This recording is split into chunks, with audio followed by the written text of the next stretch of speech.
Hi, I'm Emily. Welcome to episode 30 of Holding the Sticks, a hockey themed fiber arts podcast.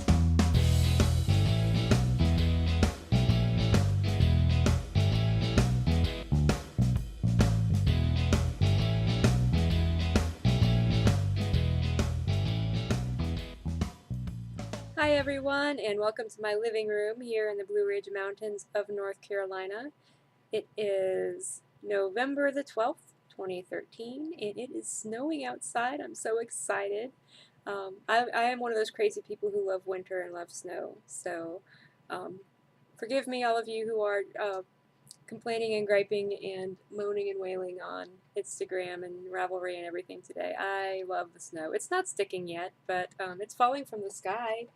I'm looking out at it right now. You'll see me do that a lot because I love to watch the snow fall. Anyway, as I said, my name is Emily, and you can find me on Ravelry as Shanti Dragon and on Twitter and Instagram as Emily3022. And I have a Ravelry group for the podcast called Holding the Sticks, and you can find me there on Ravelry. I have a ton of stuff to talk to y'all about today. Let's get started with a little bit of administrative stuff. I know everybody will wonder what I'm wearing. If you've been a long-time podcast watcher, thank you. And you already know that I'm wearing my Mork sweater by Julia Farwell Clay, and I knit this at the end of the cold season last year, so I'm finally getting to wear it. It is made with the Barocco Ultra Alpaca in the redwood colorway, I believe it was. So that's what that is. And the jersey I just held up was number 30, Cam Ward, who is my favorite hockey player ever. Love me some Cam Ward. He is awesome. Unfortunately, he's out with an injury right now, but I had to honor him with episode 30. And there you have it. As far as podcast news, most of you already know, and if you're watching this, surely you know, I got the boot from Blip several weeks ago, so I'm no longer uploading to Blip. I am just solely here on YouTube. So, for those of you who have followed me over here, thank you so much. I every now and then put some feelers out to see if there are any other options for me to get onto a Blip-like service that will allow me to go back on iTunes and Downcast. But as of yet, I haven't found one, so we'll just continue this way for a while. There is a lot going on in my life right now, so things obviously are going to be a little bit sporadic, or continue to be sporadic, I should say, because they have been pretty sporadic. Lots of stuff. Most of it I can't talk about on the podcast, but as soon as I can, I will. So, but don't start no rumors flying around or anything. It's probably not what anybody thinks. But just a lot of things going on that require a lot of attention and energy on my part. So, anyway. I have, like I said, a ton of stuff to talk about. It's probably been over a month since I last podcasted, and in the meantime, I've been to Rhinebeck, and Halloween happened, along with all the just regular life things that go on. This episode is going to be different. I'm not going to do the divisions for the first, second, and third period. This is just going to be freestyle, and hopefully that's okay with you guys. Now that I'm not on Blip, I don't feel as pressured to do all the editing. The editing is what takes the most time, the most hands-on time in producing the podcast. And I like to do the editing, and I like the product that I get. However, if I don't get this episode done soon, it's going to get so overwhelming that it will never get done, and you'll never hear from me again. So I'm just going to get this up and started. We'll start out with the In the Zone and some developing play. I'm working on tons of stuff. I didn't write anything down, so I'm just gonna look around and see what I have on my needles right now. Stuff that you have seen already. Of course, the first one is over in my purse on the other end of the room, so hold up, I'll go get it. Okay, I am back, and we're doing the developing play. And my travel project right now, the one that I keep in my purse and take to work with me to work on when things are slow, I am making the sock head hat. I have joined the throngs of people who are knitting this wonderful hat, and it's very nearly done. I've gotten, here's what it looks like so far. I know it doesn't look like much. Bring it back here. The colors may be a little closer. So what you do for the sock head hat, and I don't know who the designer is, I'm sorry, but it's a free pattern. You start with 4 inches of 2x2 ribbing, and then I am almost to the end of the count them, 9 inches of stockinette stitch, around and around and around. And it is going to be a very slouchy hat, as you can probably tell, or you can fold the brim up and make it a little less slouchy, which is probably how I will wear it. It also gives you a double layer of warmth over your ears. And I am using whatever needles the pattern called for, and Knit Picks Imagination yarn in the Seven Dwarfs colorway. And this is yarn my husband bought for me for Christmas a couple of years ago, and it is not machine washable, so I never made socks with it like I had planned in the first place, and I thought this was the perfect thing to make with it, and I can't wait to wear it. Now I'm having to manually adjust my light settings, so I may have to pause every now and then just to get things right. With the weather the way it is, the light changes every now and then, and I can see I'm kind of orange right now, but we'll leave it for now. The next thing on my needles, and I'm going to move the camera, warning, warning. Y'all have been hearing about this for a while now. I have been working on the Epic Hockey Blanket of Doom. This is my own pattern, and it's scooching way back here. Please excuse any mess that you see as I scooch you back here. The Epic Hockey Blanket of Doom. This is a scrappy blanket. It's just garter stitch, my own pattern. I work on this while I'm watching hockey, and every time I get to the end of a period of watching hockey, I switch colors. I do the magic knot that you may have heard about if you listen to the Knitting Pipeline. That's an audio podcast that's hosted by Paula. This thing's getting huge, you guys. This is going to be a queen-size blanket for a hopefully soon in the future new mattress that we're going to get. So I'll show it to you as best I can, but it's not going to be easy. So here it is, the Epic Hockey Blanket of Doom. So that's fun. It's the best hockey knitting I have ever had. I'm going to scooch this back in now. Hopefully I'll be a little less orange once I get you closer in here. That's a little better. So it's the best hockey knitting ever because it's just stockinette stitch. I don't even have to look at it. And the only time I have to look at it is when I add the new colors, and that is always just between periods. So I'm using scraps of worsted acrylic or acrylic blends. Basically, if it's machine washable, it can go in the blanket. There's some cotton in there, and all kinds of stuff. I'm using a size 8 needle enunciation, and yeah, I think I cast on 300 stitches, but everybody, depending on your gauge, is going to want to do a different gauge or a different number of stitches to cast on, and of course depending on the size of blanket that you want to make. Okay, I know I've got something else on the needles here. I swore I wouldn't do this.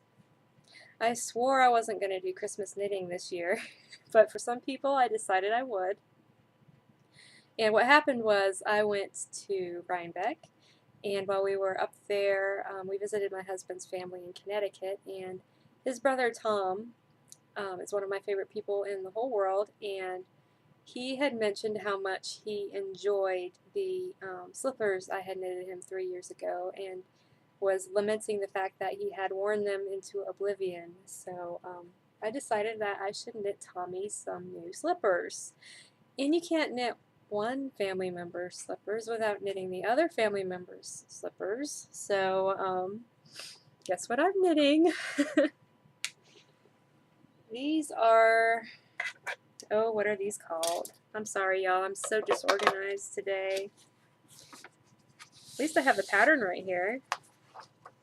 These are the Ribby slipper socks. See if there's a picture. See if the picture will show up. It might not because of the light settings here. You can sort of see them. But you'll see the slipper I'm about to hold up anyway. The Ribby slipper socks are by Kathy Karen. That's Karen with 2 R's and Kathy with a C. And I don't know if you can still get this for free. I got it for free on Knitting Daily's website, and it was part of a book called Easy Knits from Knitting Daily, 6 free easy knitting patterns. This was several years ago that I got this for free. You can also buy it on Ravelry. I think it's $6 or maybe it's $5.50. Anyway, the one that I'm currently working on, I already finished Tommy's, and I'll show you those in a bit. I'll have to reach all the way over there to get them. But these are the ones that are currently on my needles. And these are for my mother-in-law. And I am using, there's 2 different size needles. You use a US size 10 or 11. 11, I'm pretty sure. Use a size 11 needle for the foot. It makes it all nice and smushy, smushy, smushy.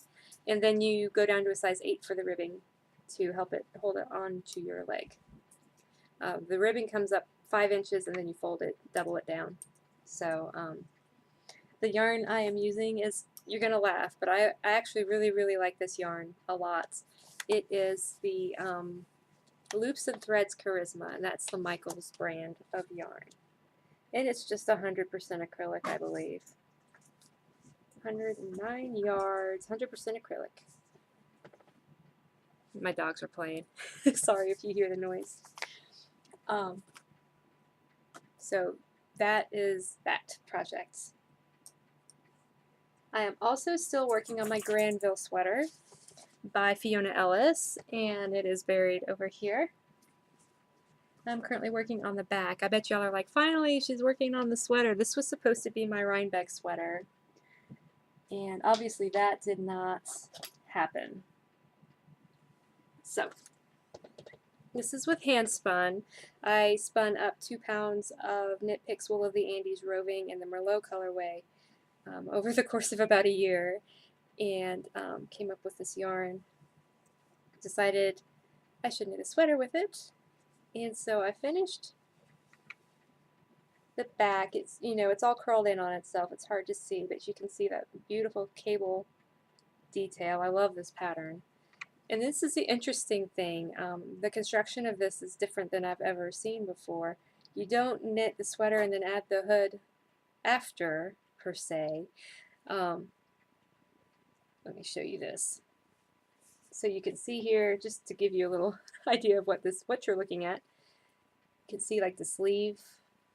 That's where the sleeve will be. Shoulder shaping, etc. There's your sleeve. So bring it over here, and there's the other sleeve over there. And you bring the center panel of the hood, you just keep knitting the center panel of the hood up from the body of the sweater. So I believe what's going to happen next, and I'm really bad for not reading ahead in patterns. I kind of skimmed ahead, but what I'm kind of understanding is I'm going to pick up stitches here and here and then make the rest of the hood once I get this finished. So working on that. I am pretty sure I have enough yarn, so I'm hoping that I do and that I don't run out, because it's, you know, really hard to match a hand spun. So hopefully that will be a long sleeve sweater, not a short sleeve sweater or a vest. So that is, I believe, all that is actively on my needles. If I miss something, I will share it with you next time. So I have some finished objects as well. So she shoots, she scores, woo! Let's see, where shall I start? Do I only have one? Seems like I have more than one, but I don't have one of them with me because it's just too big to hold up and it's been washed and I don't want to risk getting puppy hair on it. It's in the puppy free room in my house. But I did finish my simple Skype socks, or simple skip socks, I believe is what they're supposed to be. It's a free pattern on Ravelry, and I used my Hippie Penguin Holding the Sticks colorway yarn, sock yarn. And here they are. Yay! They've been washed and worn a couple times, so sorry for the puppy hairs. That's what happens to socks when they get worn.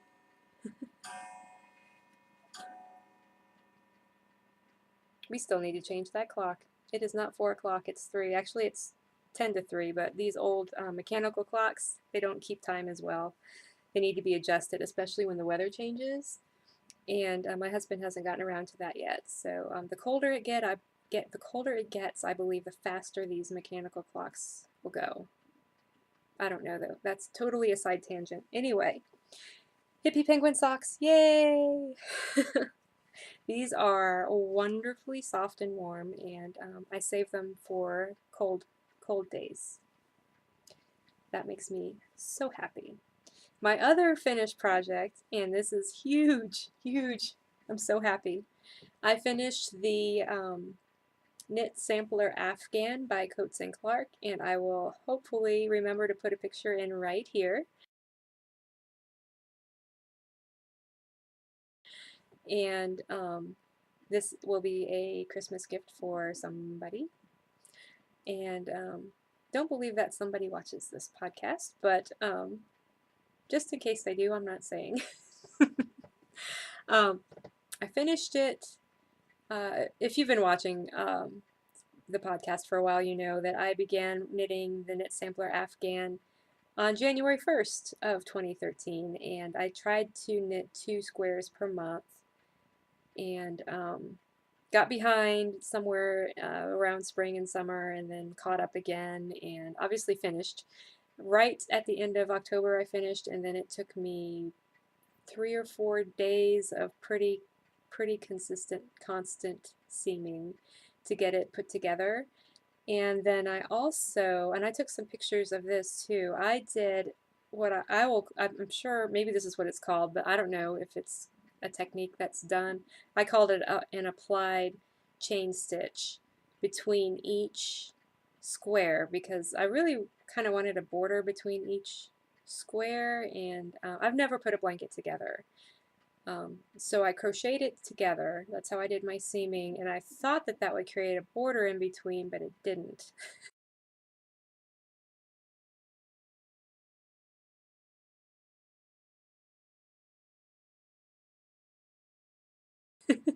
So I did this applied chain stitch, and here's a couple of pictures of how I did that.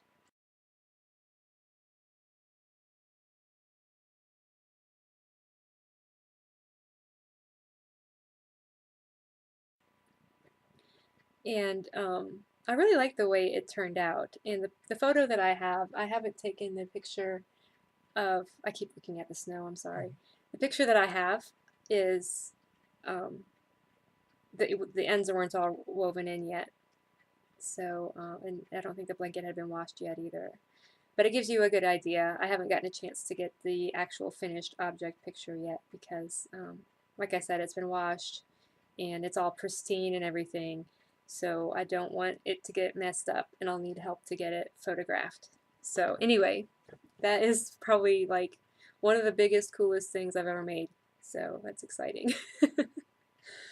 All right, let me pause this real quick and we will get into some spinning. But before we get to Spinnerama, one more finished object. I almost forgot. These are the Christmas slippers. I'll just show you one at a time. It's way easier that way. So that's what they look like when they're done. They look way less silly on the feet. They stretch real nicely over your feet. So that's what they look like. This is the Christmas or holiday colorway. I can't remember now. I think it's really pretty though. Okay, now on to the Spinnerama. Okay, I feel like, as Silly Fru would say, I feel like a hot mess today. I've been working on some spinning. I have not touched that Angora that I was working on the last time. I believe that was the last time I recorded. So the Angora hasn't gotten any love. But when I went up to Rhinebeck, I wanted to have something, I have to really concentrate on the Angora. I wanted something I could just sit and spin and enjoy. So I still have the Angora on, well here it is, right on the bobbin here. So I'm sure y'all remember this from last time. Very fuzzy. So I just put that aside. And I got some Friends in Fiber Polworth in, I think this is the eggplant colorway. Yes. And sorry for the crinkling. I always swore I would never say that. Look at me. Anyway, I started spinning this at my in-laws' house because they were all really interested in my spinning. They've never seen a spinning wheel before or anything, so I started it. Oops. There it is. You can kind of see it. It is a beautiful purple into a lime green. And those are that's one of my favorite color combinations, is purple and green, pretty much in any shade. So that is the wheel spinning that I'm doing. I did a little quick just to give them an idea of what it meant to spin the singles and then ply them together, and I hope that that's still in here. Maybe it's not.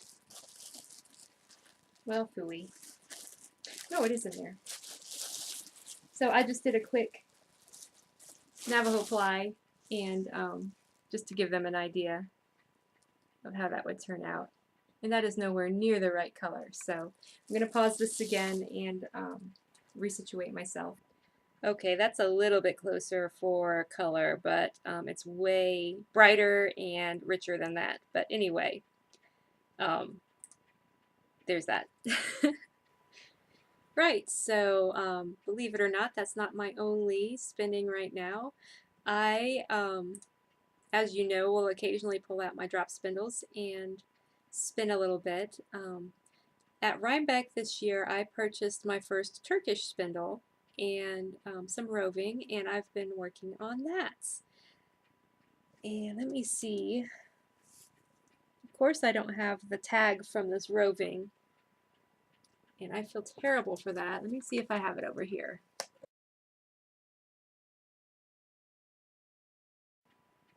It's not roving. This is a bat, and it was one of the booths where they didn't sell a lot of spinning fiber, but they had this little bit, and this bat was maybe $4 or something like that.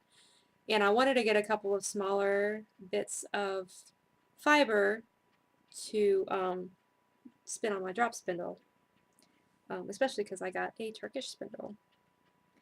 So here is the first little 2-plied ball that I took off the Turkish spindle.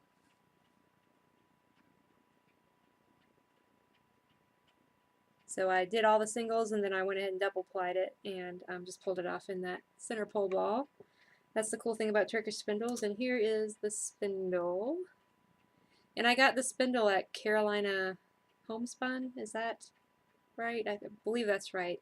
It had no tag, no instructions or anything, so I don't know who the maker of this spindle was or anything like that. But I'm really enjoying it. I've wanted to try a Turkish spindle for a long time, and it took me a while to find one at Rhinebeck, so I was really happy when I did. And that is it for Spinnerama, I think. So real quick, before we get into the equipment room, let me resituate again. I'm going to move the camera. There we go, that's better. Before I get into the equipment room and tell you all about, I guess the equipment room is really going to be combined with Off Ice. I'm going to tell you about our trip in Rhinebeck and what I purchased at Rhinebeck. But before I do that, I wanted to remind everybody that the current knit along with the Holding the Sticks group on Ravelry is the Sweater Swing. Sorry, no music today. I actually don't have any pictures to put with the music yet, except for one. Jenny, Dream of Color, posted the most beautiful hero that she knitted for her mom. And go check that out in the thread on Ravelry. It's gorgeous. So The sweater swing is the current knit along, or I should just say craft along, because you can knit or crochet any sized sweater between now and the end of the year. For the chance to win, as I promised, I would pick up something beautiful for y'all at Rhinebeck. And what I got is this beautiful skein of sock yarn from Steam Valley Fiber in Trout Run, Pennsylvania. The colorway is Rainbow. This is 100% superwash merino, fingering weights, and 475 yards. So if you enter, isn't that beautiful? It reminds me of the fall colors at Rhinebeck and the blue, blue sky. I just thought it was the perfect thing to bring back for you guys. So knit a sweater any size, can be infant, can be adults. You only get one entry this time, so you can knit as many sweaters as you want, but you can only enter one into the contest. Just put your finished object photo in there. You need to be a member of the group to win, and if I pick your name, then you need to contact me within a month, or I will draw a different winner. I think that's all of the details.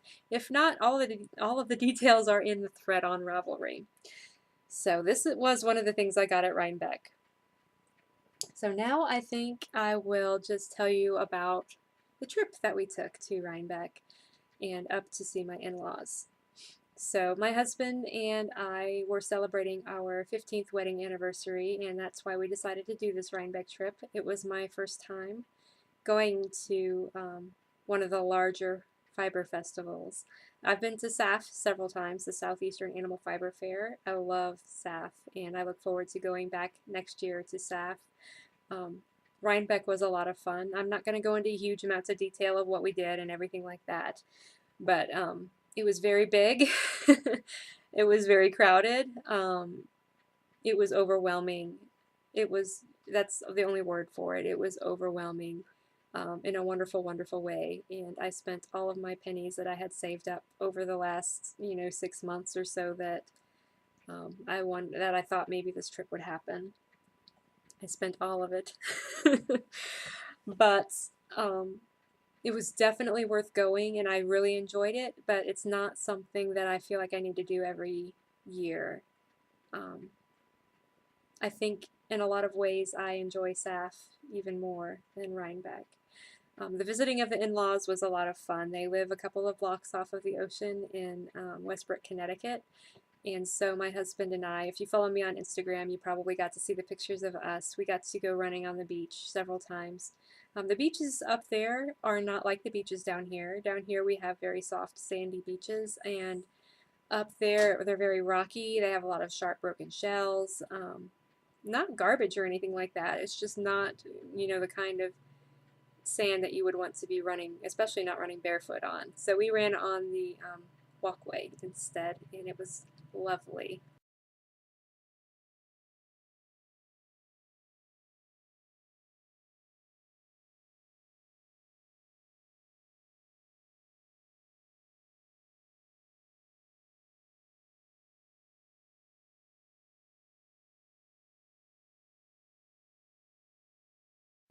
And it kept us both, we were eating horribly the whole trip. When you're eating out every meal, it's hard to eat healthy.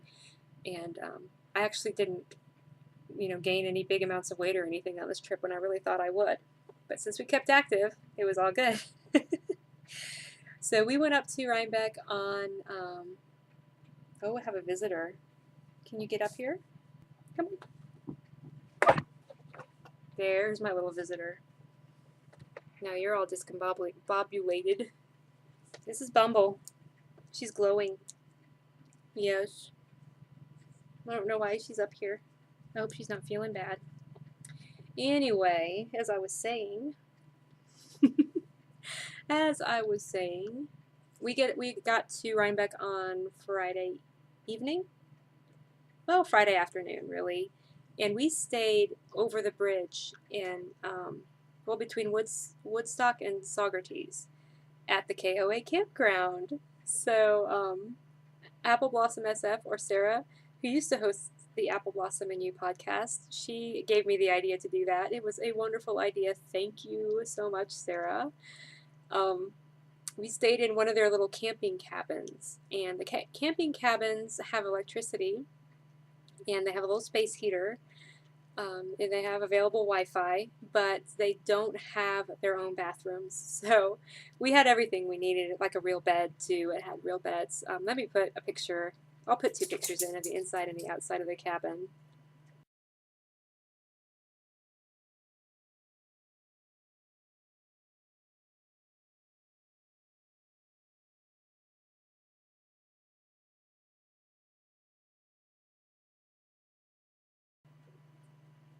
And then, of course, I put the picture in of the sign in the cabin, which made us giggle.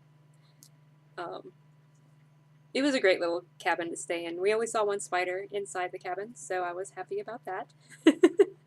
The facilities were nice. They were your typical campground facilities, hot showers and bathrooms and stuff like that. So that it was like semi roughing it. We had to get up in the morning and hike to the bathroom. It wasn't a huge hike. It was I don't know, less than a quarter of a mile. I'm sure. I'm probably gonna have to edit some of that out. I don't know what she's doing. Right. So Rhinebeck, we went both days. Saturday was incredibly crowded. I think I read somewhere that there were 47,000 people there. But fortunately, I had read a lot ahead of time and knew some of the hints for surviving Rhinebeck. For instance, we had our lunch early, like at 10:30 in the morning, and then had a snack mid-afternoon to avoid the longest lines at the food vendors. My husband, bless his heart, came with me. Being an artist, he loves the colors and textures that you see at a fiber festival, and he figured he would be the same this time. However, the first morning we were there, we got into the first barn, and it was just so crowded you couldn't turn around or move, basically. And he lasted about 5 minutes in the first barn, and then he said, "I'm going to wait for you outside." Fortunately, after he'd had a cup of coffee and everything, he was able to enjoy it a little bit more. But in no specific order, I will show you my haul from Rhinebeck after the pause. Okay, so the moment you've all been waiting for, the Rhinebeck haul. Um, the first skein of yarn that's on top of my pile over here is from Miss Babs. The funny thing about us going to the Miss Babs booth is I'm sure you all have heard already from the other podcasters how crazy it was at Miss Babs' booth, and the lines were so long, and all of that is true. Miss Babs lives about 20 minutes from me in Mountain City, Tennessee, and we basically drove 16 hours to go and buy yarn from her at Rhinebeck. That was okay though. We even waited. I think we waited 15, 20 minutes in line. It wasn't too bad. But anyway, my husband decided that, well, actually I told him to pick out a skein of yarn. Not necessarily from Miss Babs, but I told him to be on the lookout for yarn so I could knit him a pair of socks because he was such a good sport about the whole trip. And he picked out this. You can't see it very well. I will try and get a picture. I have a feeling this is going to be very, very hard to photograph. I doubt this is going to help any.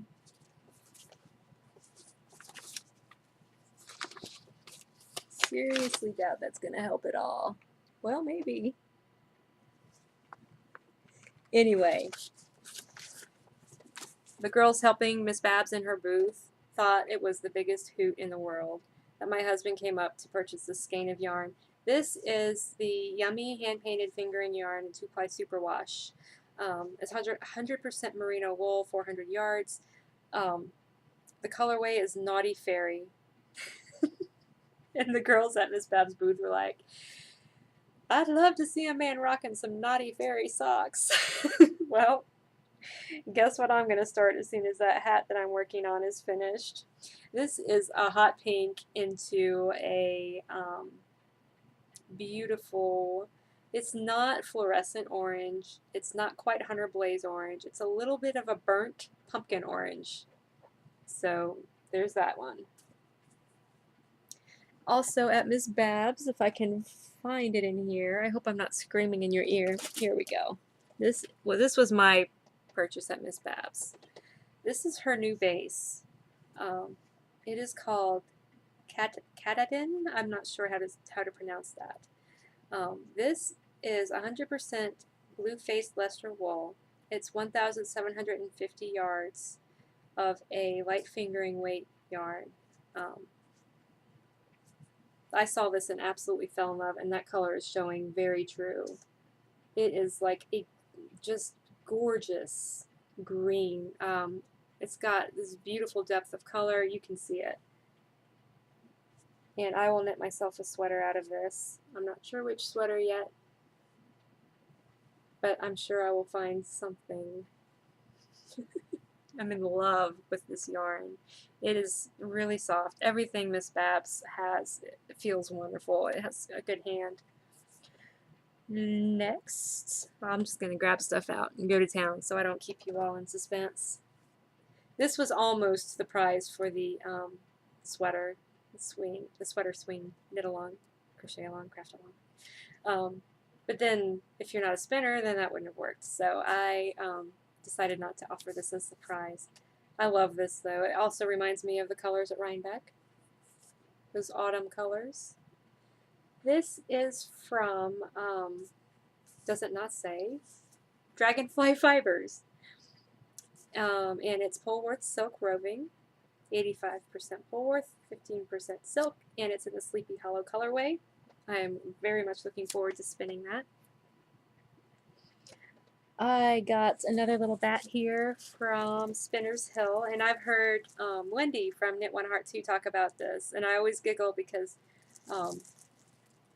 with her more northern accent than I'm used to hearing in my day-to-day life, when Wendy says it, it sounds to me like she's saying Spinner's Hell. I thought, I've been there before. But anyway, it's Spinner's Hill, Hill. And I bought this little bat to spindle spin. And it is a beautiful orange. Can you tell I was kind of in an orangey mood while I was there? And how could you not be? The foliage was just gorgeous. This is Corriedale Fin Rambouillet. It's Corriedale Fin and Rambouillet Cross all blended together. So I can't wait to try that.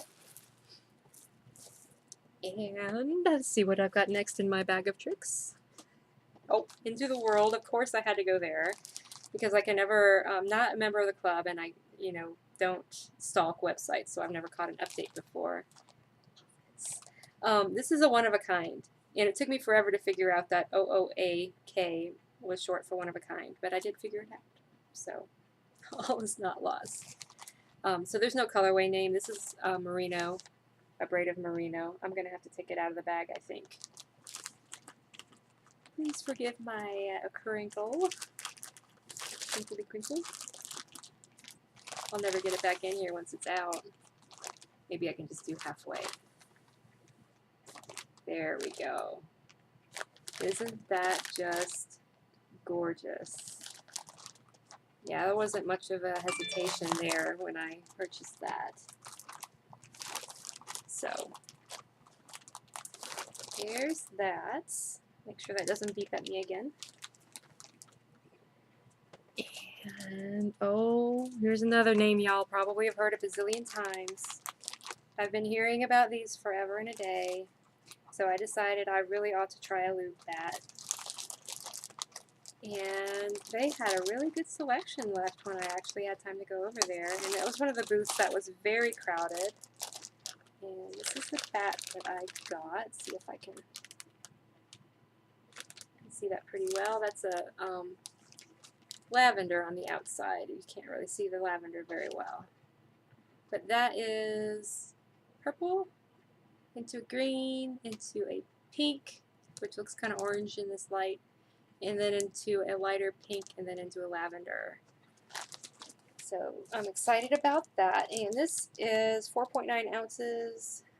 It's called Military Orchard, and it's got merino, bamboo, and tussa silk.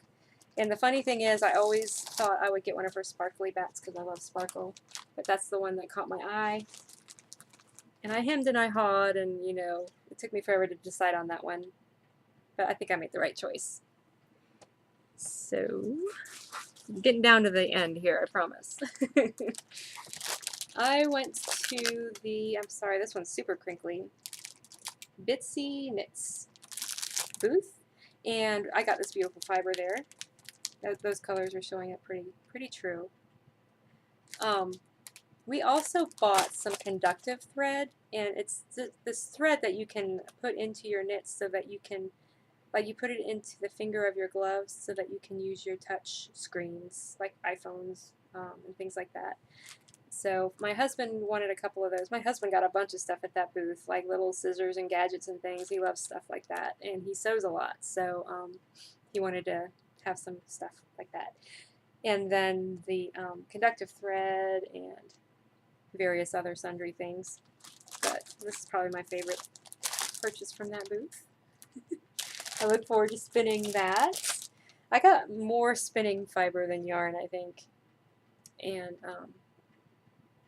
I guess I wasn't really surprised because there's nowhere local here to purchase spinning fiber, so it's nice to be able to look at it and touch it. One last yarn here. This is from Steam Valley Fiber in Trout Run, Pennsylvania. So this is the same yarn dyer that did the skein that I'm offering for the prize for the sweater swing. This is Tide Pool, the colorway. It's 100% superwash merino wool, 380 yards. I fell in love with this. Is not the usual color scheme that I go with, but this one caught my eye. And anytime something not in my usual color scheme catches my eye, I tend to purchase it because it's good to have some variety in your life. One last little bag of roving, and then I have something big. Here's another booth that y'all are going to recognize. This is Fiber Optic yarns, and I got 80% merino, 20% silk, one of her gradients. This is the copper verdigris gradient. I am so in love. I got a lot of autumn colors, as y'all can tell. You can see that pretty well. And then my final purchase at Rhinebeck, and I'm going to have to scoot this back here. Don't get excited, I didn't buy a spinning wheel. I came close. I almost bought a hitchhiker, but I did not. My very last purchase, look at all of my loot piled around me, was an enormous bag of wool. So this came, let me find the card in here, hopefully. This is from Shepherd's Mill Farm. Not sure of the quality or anything like that of this big bag of wool, but I figured for 2 pounds at $40 it was worth a try. And let's see here, it doesn't say what kind of fiber it is, so it's probably just mixed wool. And it's this beautiful, sorry for the crinkling, there I am saying it again. You can't see the color as well as I can. It just looks like a dirty gray to you. But the portions that are lighter showing up for you are actually like a rosy pink. So it's a little closer. Let me hold it back here like that. So it's like a smoky pink roving. And if you look close, there's a lot of little neps. Is that what those are called? Yes, neps. Noops are what you put on a shawl. Neps are what are in like tweed yarn. So we'll see how this spins up. It has the lanolin still in it. I'm sure it's not all of the lanolin because it has obviously been processed. I spun up a tiny bit and did a tiny little swatch. And what I did with it, I do not know. Put this down so it stops making noise. I'm going to look one place. Pardon me while I look over here. Ah, it's right there. So I spindle spun up a tiny little swatch. Sorry guys. I'm going to move the camera again. And when I say tiny, I mean tiny. I spindle spun it and I Navajo plied? Or did I double? I don't remember how I did it. I think it's Navajo plied. And I knitted this tiny little swatch. And of course it's not going to want to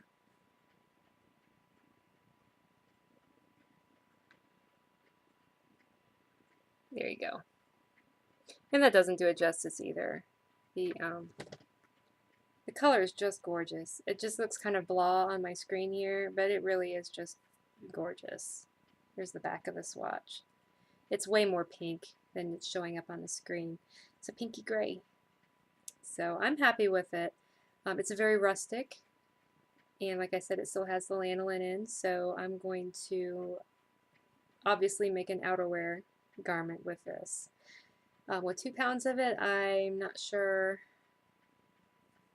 2 pounds of it, and with the lanolin in, it's probably gonna have to be a pretty simple sweater. We'll put it that way. A lot of stockinette stitch probably. Not, you know how I love cables, so I won't be doing much of that with this. So that is it. That is my Rhinebeck haul. I hope I didn't bore you all to tears. I know you've heard everybody else's Rhinebeck recaps. I met lots of wonderful people at the podcaster meetup, and thank you to those of you who came up and said hello to me. It really made my day. And those of you who recognized me at the meetup, that was really cool. I went to the meetup just to meet the other podcasters, never dreaming that anybody would actually recognize me. So that was really cool. Thank you guys for doing that. And thanks everybody for just being so nice at the meetups. Like I said, I probably won't do Rhinebeck again soon unless things just coincide that we happen to be up north at that time. But I definitely plan on making an event of SAF, Southeastern Animal Fiber Fair, next year. I'd love to get up to Maryland Sheep and Wool sometime, but lots of stuff going on, like I said earlier in the podcast, that may or may not happen. So let's get into just a tiny little bit, probably just a sentence or two of hockey talk, because this is the Holding the Sticks podcast after all. The Hurricanes are having a very hard time keeping a healthy goalie. Our backup goalie, Anton Khudobin, went out with an injury. Gosh, it's been a month ago, I think now. And he was doing a super job as a backup goalie for the Hurricanes. It was one of those sigh of relief. We have a goalie to back up Cam Ward who we can have confidence in. And that is not to say anything bad about Justin Peters or any of our other former backup goalies. I think there's a lot of things going on there. But Anton Khudobin is a huge hit in Raleigh and with the Hurricanes. We'll just put it that way. Maybe 2 weeks after that happened, Justin Peters, of course, came up to back up Cam Ward at that point. We were playing the Wild one evening, and within first 5 minutes of the game, I believe, Cam Ward went out with an injury. So we had the backup to the backup backing up Cam Ward at that point. So Justin Peters came in and finished the game. And, of course, then they had to call up to the backup to back him up. So now we've got Justin Peters and Mike Murphy are our two goalies for the Hurricanes right now. Now Mike Murphy is amazing when he's on his game. He did incredible things for the Checkers 2 seasons ago, not last season, but the season before. Last season he spent the first part of the season with the KHL, that's a Continental Hockey League in Russia. They offered him lots of money. I can't blame him for going. But he went and it didn't work out. They sent him home maybe a quarter of the way through their season, and he didn't play another game, another pro or semi-pro game until the very end of last season. So he's still getting his goalie legs back under him, y'all. It's a little scary to think about, you know, if Justin Peters, God forbid, gets hurt. It's a little scary to think about Murph coming in at this point just because he hasn't had the practice. He's had plenty of practice, but he hasn't had game time, and that's everything for a goalie. If you don't get enough game time as a goalie, you're not going to be on your game. So that's a scary situation. Justin Peters had a rough start as the starting goalie. He lost the first several. He's won the last couple. Lost the last game in a shootout. So I love Justin Peters, y'all. I don't want anybody to think I don't like Justin Peters. He's awesome. Um, it seems that he does great for the Checkers. He has bad luck in the goal for the Hurricanes when he comes up. And I'm hoping that's turning around for him because he's just a super nice guy and works hard. And, I've met him a couple of times at the after game skates at the Checkers that the Checkers have. I wish him all the best, and I hope that he really turns some heads during his time, during this opportunity for him. Other than that, the weirdest thing for me at this point, it is November 12th and I have not been to a game yet. I usually have been to at least one by now, but I went to Rhinebeck instead, so we're having to save all our pennies and nickels to kind of refresh the savings account. So no hockey yet. I've got a game. I'm going to a game with Mom in December, so looking forward to that. It's actually the Sunday after Thanksgiving, I believe, that we're going to that. And I might get to see my boy Zach Dalpe there because it's Hurricanes versus the Vancouver Canucks. The last time I know I'm a bad hockey fan. I haven't checked up lately. Last time I knew, Zach was still up with the Canucks. So that is going to be it for this week, and I think it's going to be a longer episode. Thank you all so much for hanging in there with me. I would like to try and record more often, but I just really can't make any promises at this point. And hopefully things will get smoother soon. But anyway, y'all have a wonderful week or several weeks, whatever it may be. And until next time, may all of your projects and your favorite hockey teams stay out of the penalty box. Bye-bye.